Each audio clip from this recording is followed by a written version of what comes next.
Right, here I am again with the Pioneer CT-7100. I had to replace the bulb in here, so this is the reason I've actually put it back together, is I wanted to see how that actually looked. What I found was that the replacement bulb was slightly dimmer than the original bulb, so what I ended up doing is replacing both bulbs. They were, it came in a set of 3, and there was no real drama with that, and if we press play, you can see, they match, pretty well. All the lights work, and if we change direction, we'll probably get dancing lights, because there's actually some music on there. I think this is either blank or a tone. It's probably blank right now, or a weak tone, because otherwise it should actually just fast forward. Oh, there you go, it's doing it. So that's what's the go with this one. There's still a calibration to do, but I can just take the cover off and do that. It is actually quite convenient to have the facier on, and then you can just, you know what you're actually pressing, and you know whether this is in or out, because you can just look at it and tell. Fortunately for me, the seller still had the matching amplifier that went with this, so I've picked that up as well, and I paid virtually the same price as I paid for the tape deck, maybe, a little bit more, $1 more or something like that, but who cares really.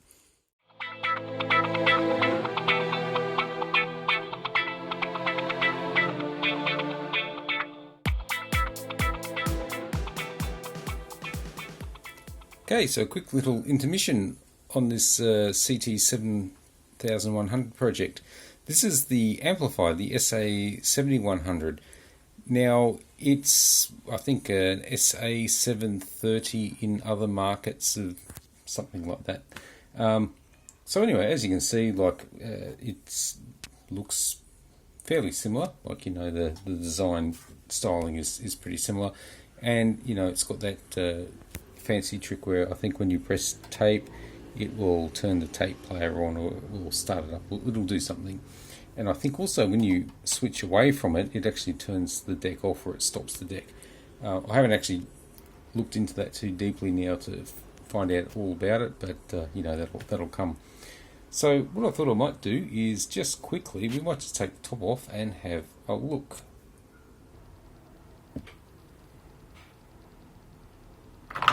Okay, so you might only get a partial view there. I don't have my regular big tripod that I always end up tripping over, so this will just have to do for now.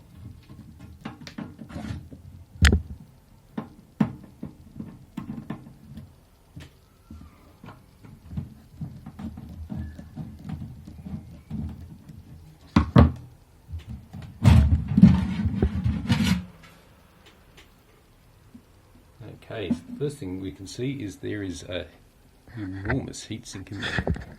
Let's just get a bit closer. Look at the size of that thing there.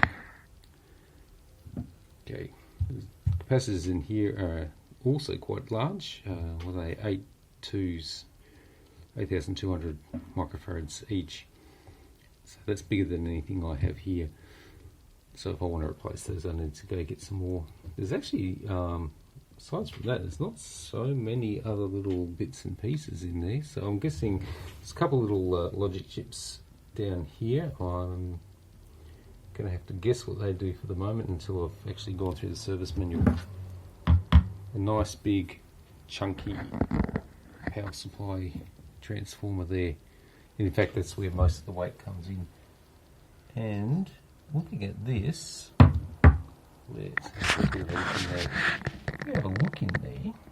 Let's see if I can refocus this. Right, so as you can see, it looks like they've actually got sockets that they actually sit in. And according to the manual, it should be, if you take out screw here and screw there, this will pop out. So, why don't we put it to the test and see what happens?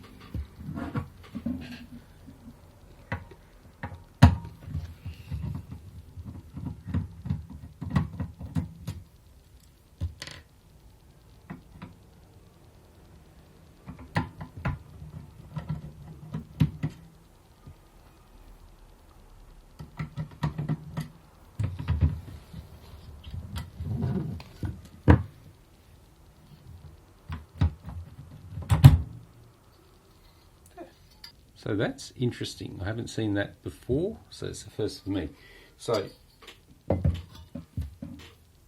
not all that much to it, but by this stage, there doesn't seem to be actually a lot on these boards.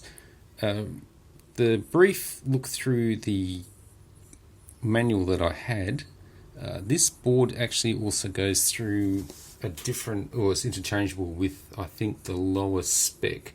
So sorry, it was I think an SA-930, but also this board will fit the SA-730. So it's a 7100 here, so I don't know what the other one is, so not in Japan land, but according to the manual it's a 930 and a 730. The board's the same. I'm guessing transistors or something is different, so, or maybe the board's up the front here. However, there's actually not a lot there. There's not a lot of work to do. You know, if we want to get rid of all these old things and replace them with new, that's not going to be too problematic. Right, so I don't really have much to add to this at the moment. It's a sort of a side project or secondary project to the tape deck. So I thought it might do well, you know, seeing as I could get the matching amp to actually put it together as a set and see if I can't do maybe better that way. But one thing I'm noticing with the tape deck is actually it's performing really well. As in terms of a playback deck, the tapes I put in it sound fantastic.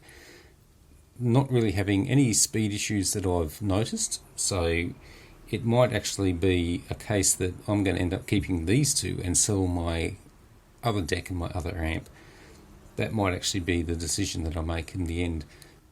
So what I'll do is I'll get the tape deck sorted, and then I'll go through this and get this one completed, and then we'll make a decision about the other two, because if this actually works nicely, it might actually be a better option for me to actually keep this one and sell my other two.